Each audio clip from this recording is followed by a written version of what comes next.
Hello, everybody, and welcome back to another episode of the Drunk Canuck Beer Review. How's it going? I'm Steve. Nice to see you.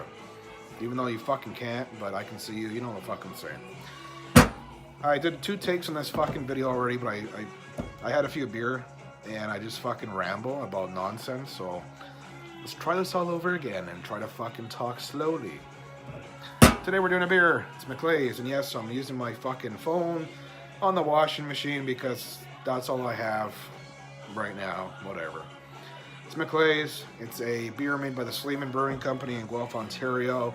A bit of a backstory before we dive into this beer. This used to be like my go-to cheap drinkable beer to buy like a case of it to throw in the fridge.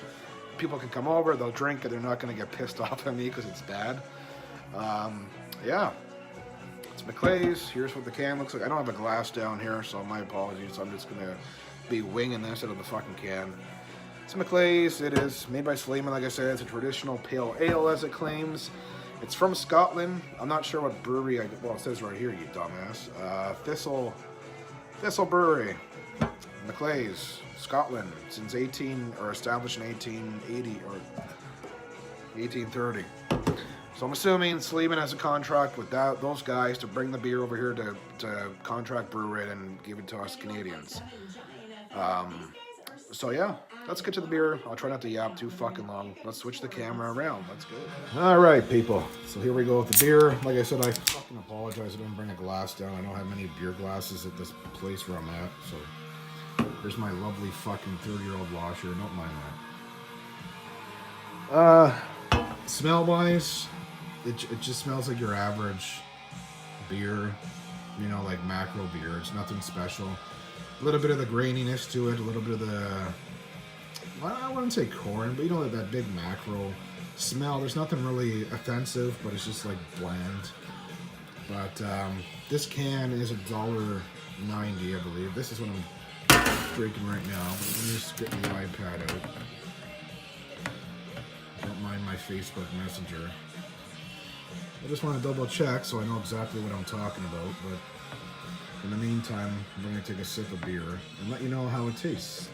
But I just want to give you the actual price breakdown according to the beer store. So let's go.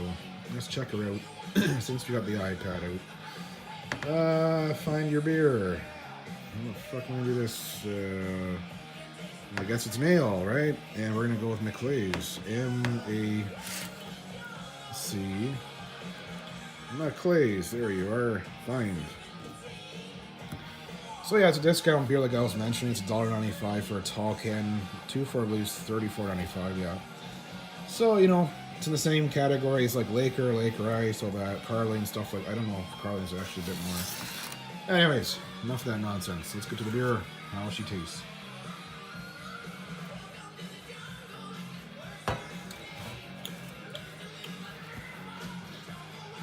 Not bad. Not bad. I could be biased because I did drink this beer every weekend for like a couple of years. Just for the fact it was cheap. It's still kind of cheap compared to the others, but this is what's getting weird too. It's like the whole, it's almost like a fragmentation of categories of beer. Because this beer is $34.95, and I pay an extra $2 or $3, I can get a case of Sleeman. But yeah, it's a macro beer, but I actually enjoy it more, right? And it's just like anything. Like even if you buy 2 for a Carling, if you're a Molson kind of person, 2 for a Carling is $34.95, I believe. Canadians, $2 or $3 more. So I don't understand what's going on. I could not know anything what I'm talking about, and people could probably debate me about that.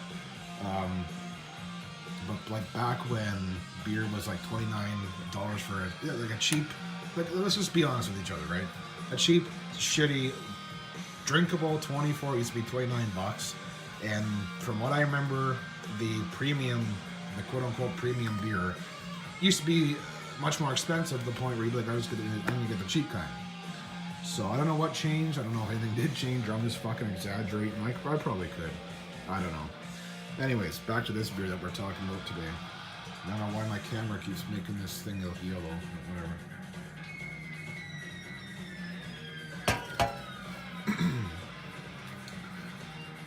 You get a bit of the corn, And when I say corn, I mean just like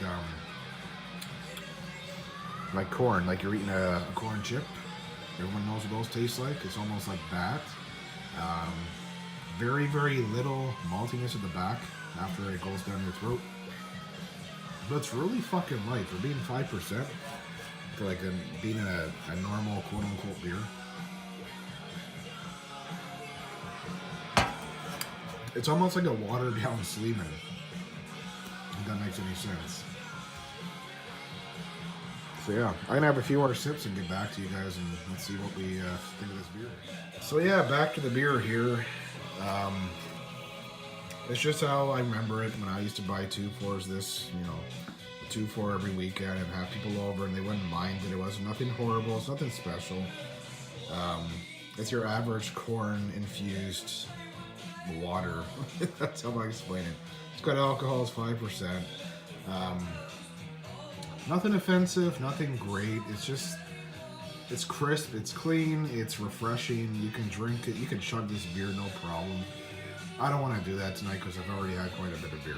But, you know, can't complain about it. I'm going to give this like a 5.75, maybe a 6 on a good day. Nothing wrong with it. Is there anything spectacular that I can go tell my friends about? Like, you gotta try this beer. No, it's your average discount, cheap beer. It'll get you drunk. A lot of the students drink this. Like when I was one, as I was mentioning, that's what I used to buy. So, can't hate it. It is what it is. It's $34.95, whatever, for a 2-4. Pardon me. It's in the discount category. Nothing horrible. 6 out of 10 for me. And we're gonna go on to the next beer. So thank you so much for watching, and we'll see you on the next one. Cheers.